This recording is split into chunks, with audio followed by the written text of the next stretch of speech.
All right, so we just finished up a 7 days, 7 parks trip. It was a little bit crazy. We hit them all a little faster than we might have wanted to. So there is some bias here in this ranking because we did not, right, if there was like a 4, 5, 6 mile hike in any of the trips, we just weren't gonna be able to make it because we just didn't have the time. So it was kind of half days, pretty much at almost all the parks we went to.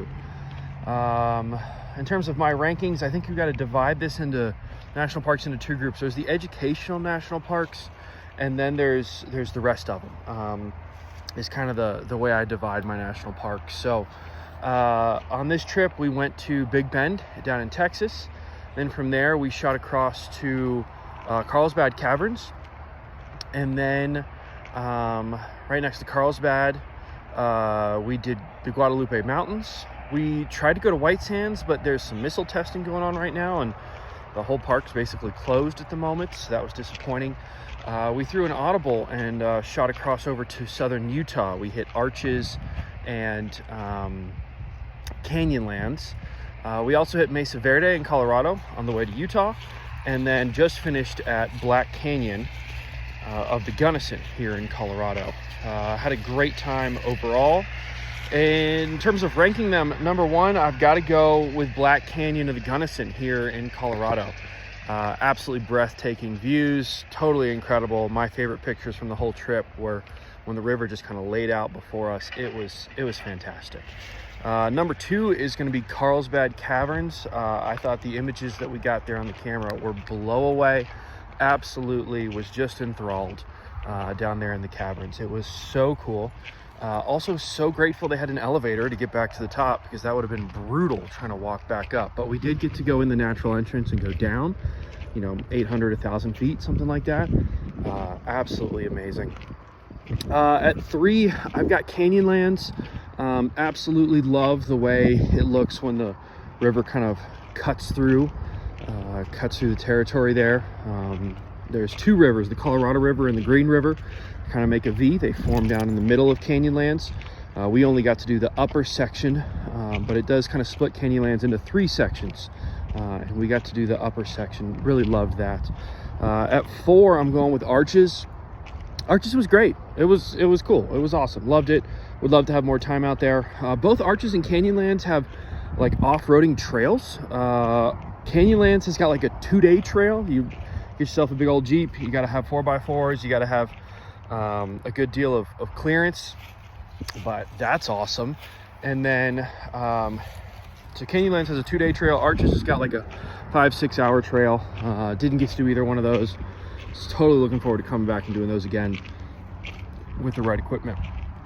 And then the rest of the parks felt like educational to me. Loved Big Bend. Juice is not worth the squeeze. It is too remote. It is too far out there. If you were going to do it, I would recommend getting a campsite in the park itself, because camping outside the park, you drive about 2 hours into the park before you get to anything at all. So maybe if we'd spent 2 nights camping in the park, it would have been a really different experience. Love Big Bend. There's a ton of stuff to it. It's got some really cool archaeological stuff. It's got some really cool fossils. There's a lot there that tells us that this used to be underwater about 100 million years ago. So some really cool educational stuff. It also goes down to the border of Mexico, where the Rio Grande cuts through the canyon there, and that was really cool. Got to hike down there. And then it also has some mountain range there in the center of it.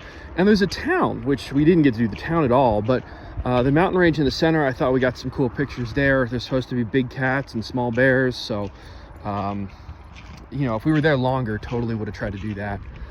On my educational list, that was number 1. Number 2 for me is Mesa Verde.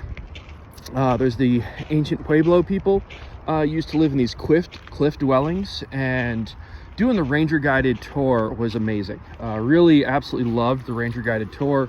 That was fantastic. Learned a lot. Got to take some cool photos. But essentially these people like built homes in the cliffs with basically no equipment. And it's like, wow, this is really cool what they did here. It looks like, based on tree rings, that there was a drought during that time, and they all left about the time of the drought. So So it was disappointing, but it was really cool to learn about them. And then last on my education list is Guadeloupe. The Guadeloupe Mountains, really cool. You can see these rocks, these boulders that very clearly look like sponges and look like coral. So they believe that this was part of a huge coral reef system somewhere in that 70 to 100 million years ago. And that was really cool. Wish we could have done like a ranger guided thing there as well.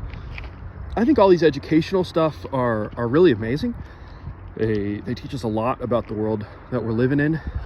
But I think absolutely worth it to do the ranger guided stuff there to really maximize how much you can learn in a short period of time. So I wish we could have done that there at Guadeloupe. So yeah, those are my rankings. So tier one number one was Black Canyon, and number two was Carlsbad. Tier two, kind of a tier just beneath them, was Canyonlands and then Arches, and then the educational tier behind that for those following three of Big Bend, Mesa Verde, and then Guadalupe Mountains. So had a great time out here walking the dog in one of these Colorado state parks at the moment. And yeah, he's living his best life. Just went poop, so I gotta clean that up. See you guys.